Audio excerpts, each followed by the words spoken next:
ಕ್ಷಮಿಸಿ ಸ್ವಾಮಿ, ನಿಮ್ಮ ಆಲೋಚನೆಗೆ ಭಂಗ ಬಾರದಿರಲೆಂದು ಸದ್ದಾಗದಂತೆ ಪ್ರಯತ್ನಿಸಿದೆ.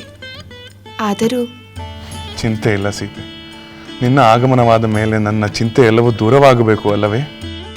ಸ್ವಾಮಿ, ತಮ್ಮ ಚಿಂತೆಯನ್ನು ಪರಿಹರಿಸುವಂಥ ಚಿಂತಾಮಣಿ ನಾನಾಗಲು ಸಾಧ್ಯವೇ? ಏಕೆ ಸಾಧ್ಯವಿಲ್ಲ? ಸಲಹೆ ನೀಡುವುದರಲ್ಲಿ ಸತಿಯು ಮಂತ್ರಿಯೇ ಸಮಾನವೆಂದು ಹೇಳುತ್ತಾರೆ. ನೀವು ನನ್ನಿಂದ ಸಲಹೆ ಅಪೇಕ್ಷಿಸುತ್ತೀರಾ? ಏಕಾಗಬಾರದು ಸೀತೆ. ಮಹಿಳೆಯ ಸಮಸ್ಯೆಯೊಂದಕ್ಕೆ ನಿನ್ನಂತಹ ಸದ್ಗುಣಶಾಲಿಯಾದ ಮಹಿಳೆಯಿಂದ ಪರಿಹಾರ ದೊರೆಯಬಹುದಲ್ಲವೇ? ಏನು, ಮಹಿಳೆಯ ಸಮಸ್ಯೆಯೇ? ಹೌದು ಸೀತೆ.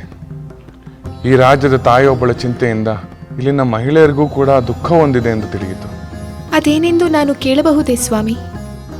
ಅಗತ್ಯವಾಗಿ.